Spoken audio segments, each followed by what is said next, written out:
you made I'm going to return to another subject for a second. You made a fascinating statement. I said, well, if there's time travel, where are the time travelers?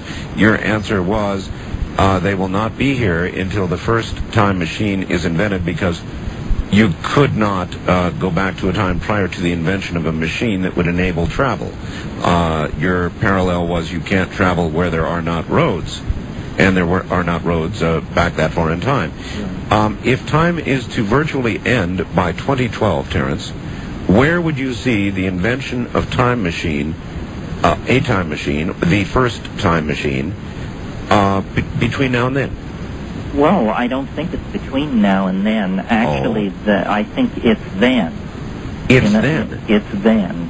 In other words, if what the time wave zero thing is showing is that events can be portrayed in this linear way as a line on a graph, yes, that suddenly in 2012, for some mysterious reason, this can no longer be done, it must be because in 2012 time ceases to be linear.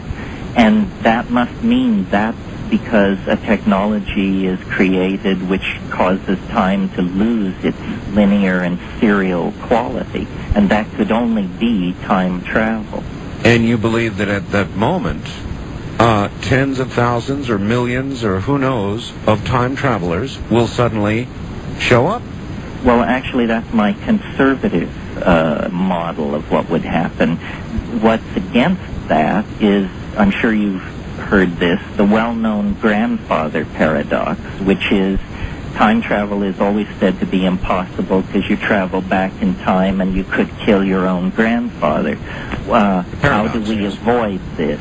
Yes. I think we avoid it by actually what happens when the first time machine is invented is the rest of universal history happens instantly.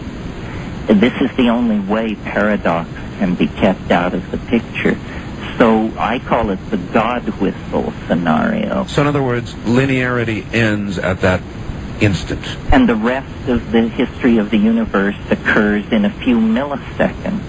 It's sort of the reverse of the Big Bang, where you get a lot of action in the first few nanoseconds of the universe's life.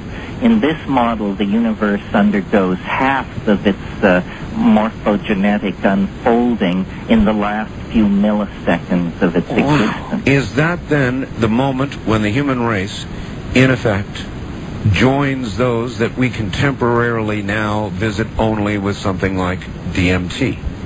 Or that the human race joins those who have passed over into the great beyond, or both. That's what I think it is. I mean, are they one and the same in your view? Or they may be. I've thought that, these DMT creatures, what are they? And the conservative position, since we know there are human beings, is they must be some kind of human being. But what kind? And the only answer I can come up with is souls. I mean, I resisted this, but is it possible that shamans have been using plants to peer into the great beyond, and that there is a kind of ecology of souls out there? When you ask the shaman, they say, well, you weren't listening. We told you we did it with ancestor magic. Say, oh, I get it. An ancestor is actually a dead person. Yeah, absolutely, absolutely fascinating, Terence. Listen to me. We're at the top of the hour. Go take a 10 or 12-minute break, and when we come back, we're going to talk about souls, because I've got some recent, really incredible news about souls, and you're just the right guy to comment on that. And don't worry, folks, we will get the lines open. Terence, rest. Okay. All right. Terence McKenna. Wow. Is my... If, on the other hand, you have the time to sit down and really listen to what's being said, not reacting like a Neanderthal with your head hitting the table, then you're going to come away from this thinking some new thoughts. And there's value in that. Back to Terence shortly. McKenna, that should be an interesting adventure unto itself.